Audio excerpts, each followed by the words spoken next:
નમસ્કાર, શિક્ષણ કુંજમાં આપનું સ્વાગત છે। શિક્ષણ કુંજ સાથે હું છું રાજેશ ડાભી। આજે આપણે વિડીયોમાં જોઈશું CTSમાં શિક્ષક પ્રોફાઇલ જે અપડેટ કરવાની અગત્યની સૂચનાઓ છે તે।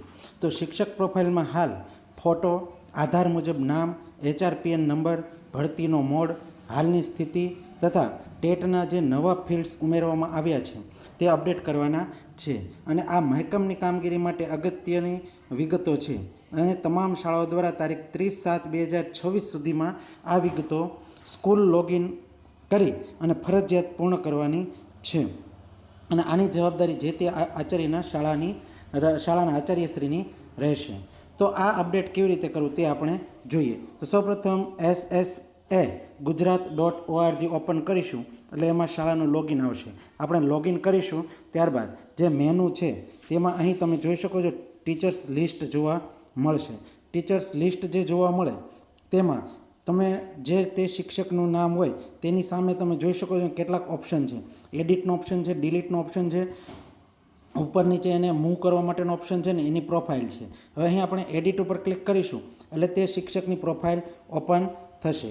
શિક્ષકની પ્રોફાઇલ ઓપન થાય તો હવે એમાં કયા કયા ઓપ્શન નવા છે તે તમે જોઈ શકો છો કે જે લાઇટ યલો કલરના જોવા મળે છે અને ત્યાં બાજુમાં ન્યૂ એવું લખેલું છે। તો અહીં તમે જુઓ ફર્સ્ટ નેમ આધાર મુજબ છે, મિડલ નેમ આધાર મુજબ છે અને સરનેમ આધાર મુજબ છે અને અહીં જે ફોટો છે તે પણ અપલોડ કરવાનો છે। તો તમારો જે લેટેસ્ટ પાસપોર્ટ સાઇઝનો ફોટો હોય તે અપલોડ કરવાનો રહેશે। અહીં આધાર મુજબ તમારે નામ એન્ટર કરવાનું રહેશે અને આટલી ડિટેલ એન્ટર કરવાની રહેશે। એ સિવાયની ડિટેલ પણ જો તમે અપડેટ ન કરી હોય તો અપડેટ કરીને આપણે નેક્સ્ટ પર ક્લિક કરીશું। નેક્સ્ટ પર ક્લિક કરીશું એટલે અહીં સર્વિસ માટેની વિગત છે। તો અહીં HRPN નંબર છે। HRPN નંબર બાદ અહીં તમે જો ટેટ પાસ છો કે નહીં, હા કે ના, ટેટ કેટેગરી છે, ટેટ 1 કે 2 અને ટેટનું પાસિંગ યર લખવાનું છે તમારે અને ત્યારબાદ ટેટ 2 સીટ નંબર લખેલો છે પણ અહીં ટેટ 1 હોય કે 2 હોય, જો તમે ટેટ પાસ હો તો અહીં આપણે સીટ નંબર એન્ટર કરવાનો રહેશે। ત્યારબાદ અહીં ડિસ્ટ્રિક્ટ ચેન્જ હોય તો તમારે જોઈનિંગ ડેટ અહીં લખવાની છે અને ત્યારબાદ કરંટ સ્ટેટસમાં તમે આ સ્કૂલમાં છો કે બદલી થયેલ છે ને છૂટા ન થયેલું હોય તો એ વિગત અહીં એન્ટર કરી અને આપણે નેક્સ્ટ પર ક્લિક કરીશું। નેક્સ્ટ પર ક્લિક કરીશું એટલે અહીં આપણી ક્વોલિફિકેશન છે જેમાં આપણે ક્વોલિફિકેશન એન્ટર કરી અને સેવ એન્ડ કન્ફર્મ પર ક્લિક કરીશું। જેવું કન્ફર્મ પર ક્લિક કરીશું એટલે અહીં data upload successfully for following teachers એવું લખેલું આવશે। હવે અહીં તમે જુઓ કે જેવું આપણું સ્ટેટસ છે અપડેટ થઈ જશે એટલે તરત ત્યાં જે લાલ કલરનું સર્કલ જોવા મળતું હતું તેની જગ્યાએ આપણે રાઇટની નિશાની જોવા મળશે। તો અહીં આપણે શિક્ષકમાં બે વસ્તુ અપડેટ કરવાની છે, એક તો પ્રોફાઇલ સ્ટેટસ અને સબ્જેક્ટ મેપિંગ। હવે સબ્જેક્ટ મેપિંગમાં કેટલાક લોકો આ ભૂલ કરે છે કે સબ્જેક્ટ મેપિંગ કેવી રીતે કરે છે, તો તમે બહારથી જે સબ્જેક્ટ મેપિંગ કરો છો ને તો એના લીધે અહીંયા રાઇટની નિશાની આવશે પરંતુ ત્યાં સબ્જેક્ટ મેપિંગ જોવા મળશે નહીં।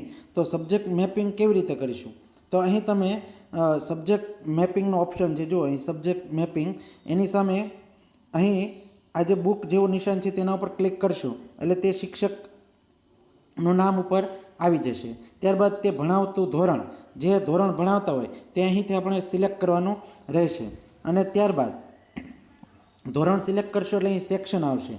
સેક્શન તમે સિલેક્ટ કરશો એટલે ABC સેક્શન આવશે અને ત્યારબાદ અહીં સબ્જેક્ટ આવશે। સબ્જેક્ટમાં શું છે તો અહીં તમે જુઓ કે હાલ મારામાં મેં બધા સબ્જેક્ટ મૂકેલા છે, એક આપણે ડિલીટ કરીએ અને ત્યારબાદ જોઈએ તો અહીં ધોરણ 1 અહીં સેક્શન A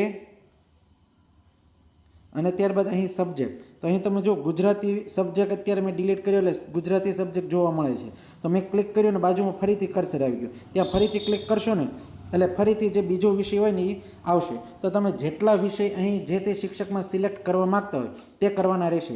જેમ કે પહેલું ધોરણ હોય તો એમાં ગુજરાતી કોઈ શિક્ષક લેતા હોય, પછી ધોરણ 1માં પછી ગણિત લેતા હોય, ધોરણ 2માં ગણિત લેતા હોય તો અહીં ઉપર તમારે ધોરણ સિલેક્ટ કરીને સેક્શન સિલેક્ટ કરીને એ મુજબ વિષય સિલેક્ટ કરી અને અહીં આપણે એડ સબ્જેક્ટ આપવાના રહેશે। હવે ધારો કે કોઈ ગણિત વિજ્ઞાનના શિક્ષક હોય અને તે ધોરણ 6, 7, 8માં ગણિત અને વિજ્ઞાન લેતા હોય તો આપણે દરેક અલગ અલગ ધોરણ સિલેક્ટ કરીને ગણિત અને વિજ્ઞાન વિષય જે તે સિલેક્ટ કરી અને એડ સબ્જેક્ટ આપવાના રહેશે. આવી રીતે તમે સબ્જેક્ટ મેપિંગ કરશો તો જ ત્યાં સાચી રીતે સબ્જેક્ટ મેપિંગ થશે.